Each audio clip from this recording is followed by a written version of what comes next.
you know, he's probably the hardest worker in the team.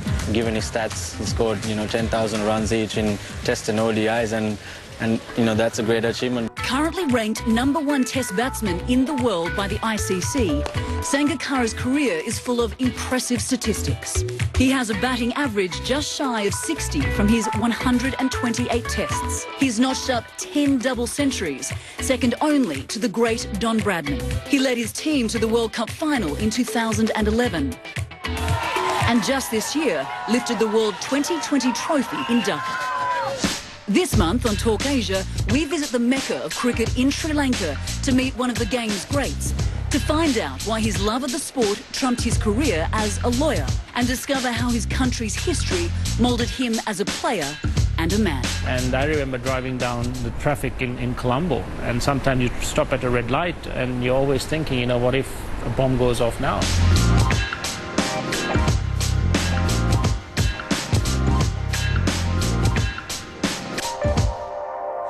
Well, Kumar Sangakkara, welcome to Talk Asia. Thank you very much. You are considered one of Sri Lanka's greatest batsmen. You're a national icon. You are an incredible ambassador for your country and for the game. Do you feel pressure being a role model to so many people? It's a sport followed with a lot of passion, but in Sri Lanka it's just a little bit more than a sport. We're crazy about it, but you know, in times of strife, cricket's been an amazing panacea for the country. That said, being a role model, carrying myself well on the field and off the field, it's something not just myself, but the entire team really takes a lot of pride in. You've said that cricket is more than just a sport, and I guess that really rings true, considering what your country has been through, the 30 years of civil war, and it was cricket that brought the country together. It was, definitely. Cricket's played a pivotal role in social integration and harmony. And we've also represented, you know, an ideal Sri Lanka. The team itself comprises of all ethnicities, all religions. In the cricket team, it's been that same kind of utopian feel where you play together, you win or lose together. And I think that's been kind of a very attractive notion to the larger Sri Lankan society. And to see through the cricket team on the cricket field carrying their hopes on their shoulders, I think that's really inspired the society to embrace us and also kind of aspire to a higher ideal. Well, let's talk about your stats, because they are phenomenal. You are currently ranked #1 Test batsman in the world by the ICC, a position that you've dominated since 2005. You played 128 tests with a batting average of 58.76, which, let's face it, is incredibly high. You've made 10 double centuries, only second to the great Don Bradman. You're also a brilliant wicketkeeper, contributing to the third highest number of dismissals for a one-day international. Anything else you want to achieve? Well, I think there's always something to chase. If there isn't, I think that's the day you've got to pack up and walk away. In my case, I'm chasing a World Cup. I have 6 months within which to prepare and achieve one before I finish with the game. But stats aside, I think I've been very, very lucky. But you're clearly a world-class athlete with an incredible skill set. But how do you get that good? Well, it's just a case of working a bit hard, you know, day in, day out. Hard work, is that what you put it down to? Well, I think so. And also I think it's, you know, talent and potential. Everyone's got talent, everyone's got potential. You've got to really find a method and a strategy that really works for you to kind of realize, you know, that potential, at least, not fully maybe, but at least to some extent that allows you to be successful. Now, I understand that you came into cricket by accident. Is that true? Yes. When it comes to actual cricket, I was quite a late starter. I see kids now at 7 and 8, you know, starting cricket. I started when I was about 12, 13, but seriously switched when I was about 16, 17. And I was, like I said, I was lucky. You know, Sri Lanka's greatest achievement was the 1996 World Cup win. The same side went to England in 1999, and we got knocked out in the first round. The entirety of Sri Lanka was disappointed, but that was the one piece of luck that I needed for my career. You know, it's a bit crude to say it, but it's actually true, because the moment they got knocked out, there was a huge call for younger players, young blood. We need to get rid of the old guard. So suddenly I was carried along with that wave, and I suddenly replaced an iconic player, Romesh Kalavitharana, in the Sri Lankan side. So in my life, the unfortunate incident of us getting knocked out was probably the most favourable for me. Because you'd been studying law at university, following in your father's footsteps, as well as playing cricket.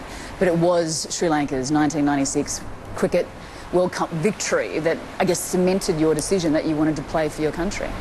Yeah, that inspired me to kind of think that I could play. I wanted to play.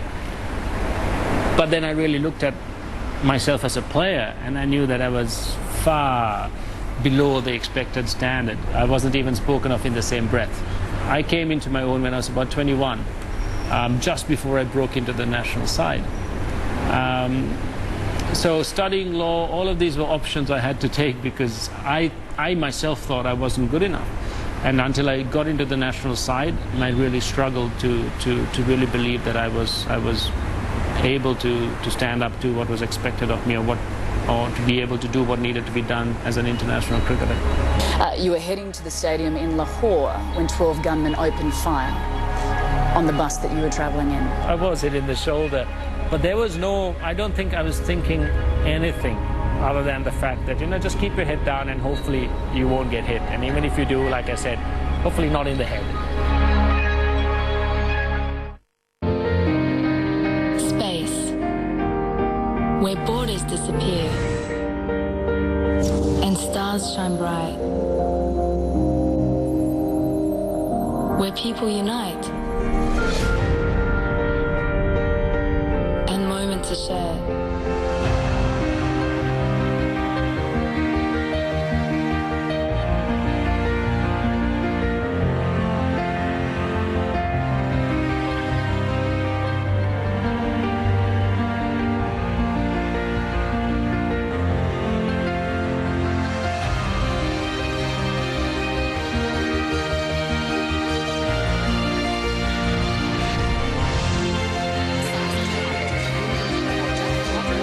Seize your moment.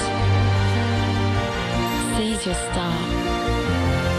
Yar Live satellite broadcasting, where stars are born. On the next Inside Africa, join Sony on a one-of-a-kind experience at Gombe Stream National State Park in western Tanzania. We've come here to find the most famous chimpanzees in the whole world and to find out how the wider population is faring alongside man. Follow the chimps through their daily lives on the next Inside Africa, tonight only on CNN, in association with Zenith Bank. Hold on. No, sir. No. Let's go. I'm Killer Mike. Welcome to the Swag Shop. Swag Shop. It's my barbershop here in Atlanta, Georgia. I'm a rapper from Atlanta, and today you're going to follow me and see everything I do in the course of a day when I'm home. I'm currently on tour, flew home, did a sold-out show, woke up. First place I come to is the Swag Shop. This is a barbershop my wife and I own. It's called the Swag Shop because we shave, wash, and groom.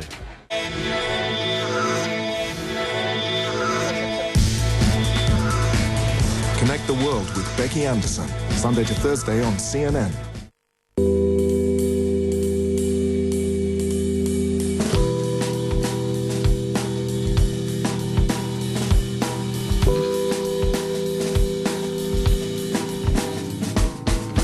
I think sports a lot about skill, especially in a team perspective. It's about working together, trying to buy into a common strategy, in a personal ownership when it comes to that strategy and trying to achieve a particular goal. And also the pride one feels to be selected out of 20 million people, to be one of 15, to be able to just play sport at a national level, at an international level, represent the country, win World Cups. You know, it's an amazing thing that you don't have time, you don't have the need to think of anything that's divisive. It's actually a very strong unifying force. Not just cricket, I think any sport in any part of the world plays a similar role. We feel it a bit more because of our immediate past history. But it's a beautiful game as well, cricket. It's got a lot of high moral ideals embedded in the sport. We have the unwritten spirit of cricket laws where you play hard, you play fair, but you try and display everything that's good and human about yourself out there. It's changing with the intensity of the competition rising.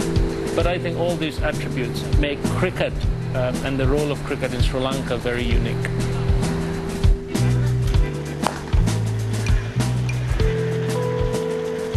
You grew up in Kandy, in a high-achieving family, the youngest of 4. Your father was an attorney. Your father is quite a tough critic. I read an interview from last year where he said that you can do better. I mean, is it that mentality that drives you? Not exactly. I'm quite different in my way of thinking when it comes to that. He's very exacting. Better, he doesn't mean in terms of performance per se. It's also to do with the way I play the game in the sense of technique. He's a great believer in perfection. I'm a believer in excellence. So we have this eternal argument on this. But I think the way he looks at it is very simple. If you are in control of what you do, then it is your responsibility to ensure that you explore the avenues that you have to become as close to perfect as possible. Well, speaking of your father, he certainly showed amazing conviction and strength of character back in 1983, which was the start of the civil war, which would plague Sri Lanka for the next 30 years. He and your mother took in 35 Tamil friends who would have otherwise been killed. I know you were just a child at the time, but how did that shape your values and your beliefs? I don't know whether otherwise they would have been killed or not, but at that time security was a concern, and they were friends. You know, there was no label attached to them. They were just some of our closest friends. I think it was an amazing thing to do. You know, I look back upon it now, and I think they just displayed some of the characteristics that they've tried to inculcate in us: just common decency, courtesy, respect, and love. When you look back at the Civil War and the violence and the suicide bombings, how does that make you feel, knowing what your country endured for so long? Well, you go through a whole gamut of different emotions. You know, you feel the sadness, the anger, the frustration, the what might have been. You know, all these emotions and questions go through your mind. But you have to be realistic as well. It was a dark time for our country. A lot of people paid the ultimate price with their lives for that conflict, and in that conflict there was a whole generation of children who grew up with that constant threat of war and the suicide bombings, not just in the south but in the north and the east as well. And all over Sri Lanka there was a pervasive atmosphere of fear and foreboding. And I remember driving down the traffic in Colombo, and sometimes you stop at a red light and you're always thinking, you know, what if a bomb goes off now?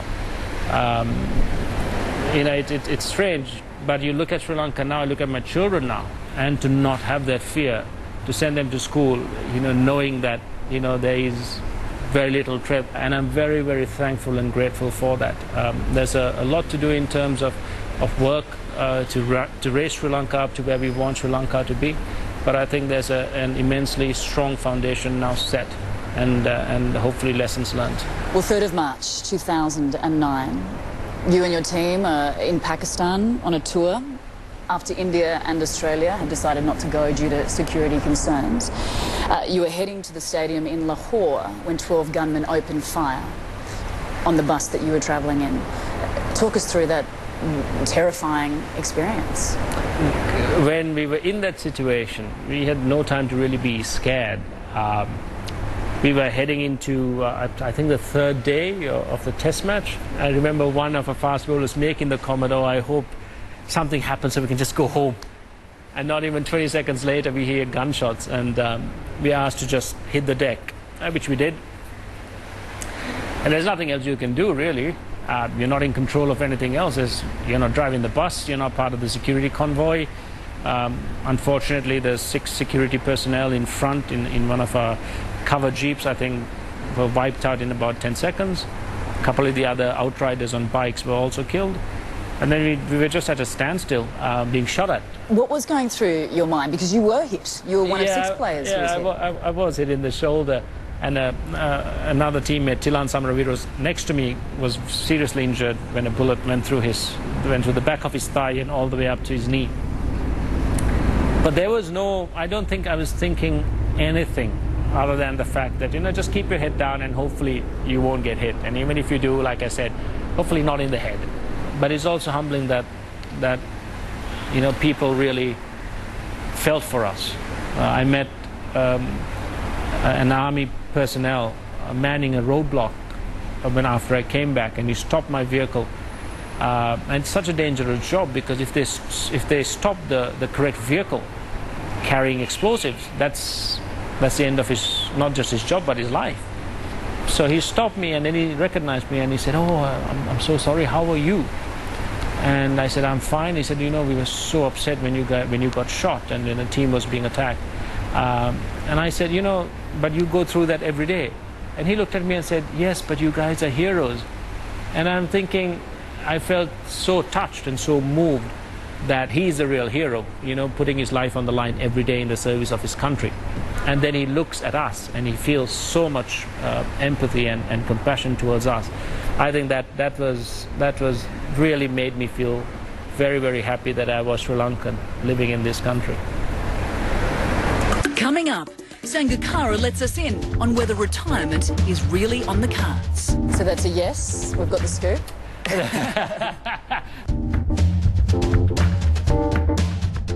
Dubai's 8-hour flying time from 2/3 of the world's population and has earned a growing reputation as a leading global gateway and a hub for trade, logistics and tourism. Now we are focused on earning a reputation for excellence in healthcare, medical research and education. Dubai's prime position with its healthy annual growth is the ideal place for Dubai Healthcare City, a destination that is already home to hospitals, clinics and a dedicated medical education facility. We offer 100% foreign ownership and international standards of regulation. Dubai Healthcare City is perfectly positioned for investors and for patients. We are building a healthcare destination for everyone for generations to come. Monday on GPS, USA, land of the free, home of the brave. Is it the sole superpower and only getting stronger, or is it an empire collapsing? Fareed leads the debate on America's place in the world. Fareed Zakaria, GPS, Monday. Well, here we are, bright and early. It's 5 a.m. and we're at the Fukuoka Central Wholesale Market for seafood. This is one of the largest fish markets in all of Japan. In fact, in terms of handling live whole fish, it's #1 in Japan. When people ask why Fukuoka is known for great seafood, well, this is it. This is the behind-the-scenes story. That gentleman over there looks like he's one of the linchpins here.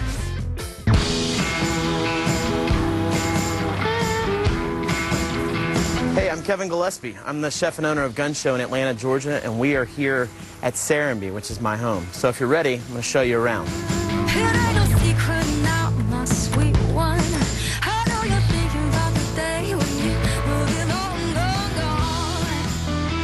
So Serenbe is this kind of funny place. It's called New Urbanism, and it's about maybe an hour or so outside of the city of Atlanta.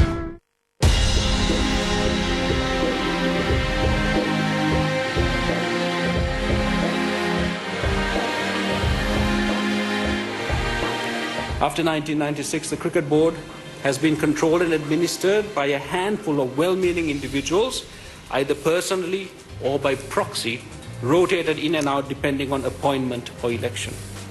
Unfortunately, to consolidate and perpetuate their powers, they opened the door of the administration to partisan cronies that would lead to corruption and wanton waste of Cricket Board finances and resources. It was and still is confusing.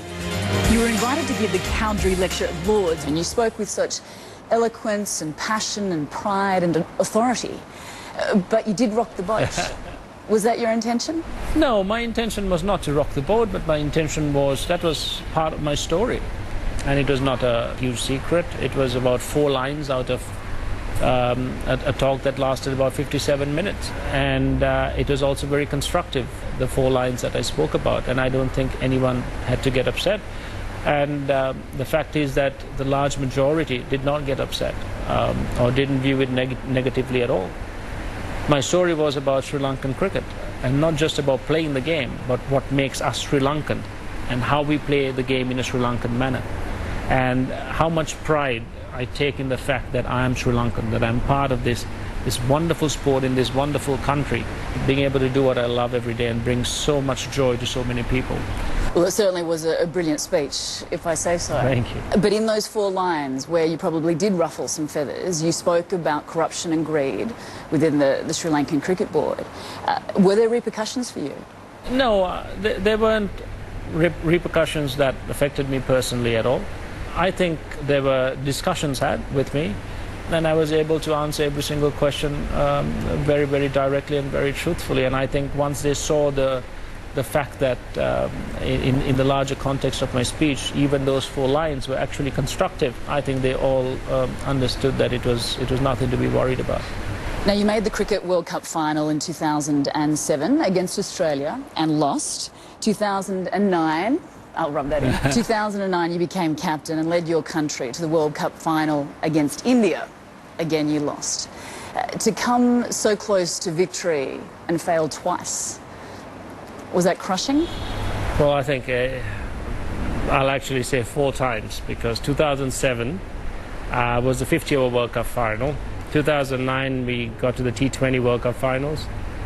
2011 was again the 50-over World Cup final, and 2012 again the T20 World Cup final. So 4 finals we lost. I always think that it's better to lose in the preliminary rounds rather than get to the finals. The moment you get to the finals, the expectations are such that losing is devastating. It's really crushing.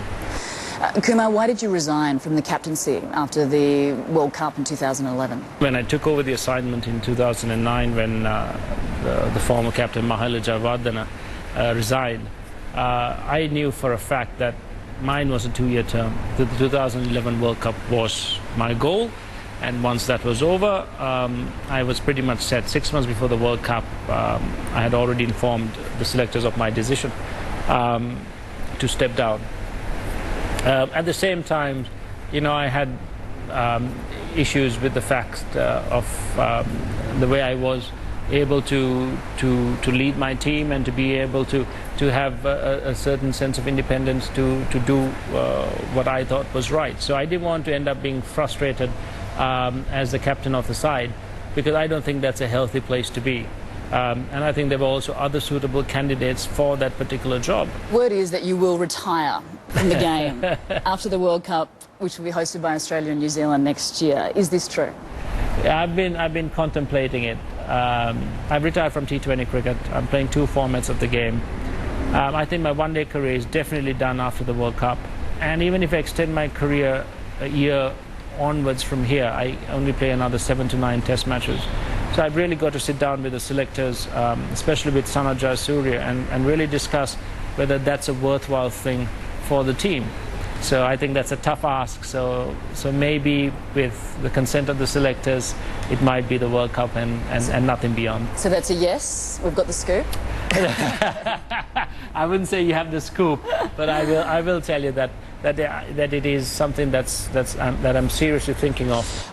There are concerns about the future of Sri Lankan cricket once you retire, as well as the likes of Mahela, Dilshan, Malinga, countries that have lost their awesome foursome, which is fundamentally what you boys are.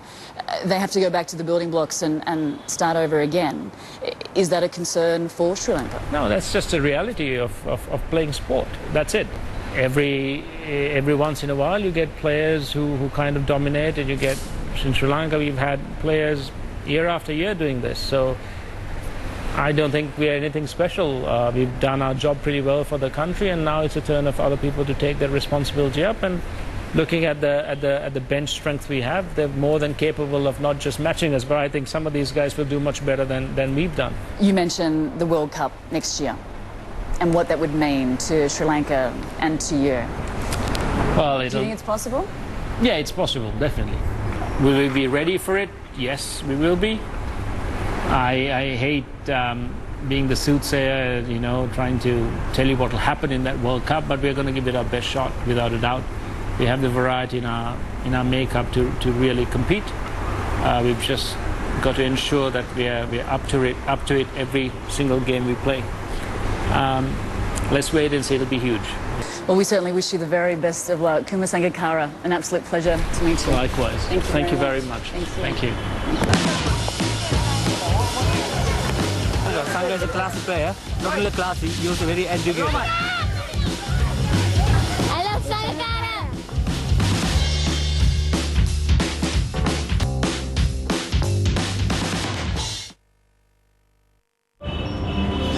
Aryan, we are flying to New York to visit your father?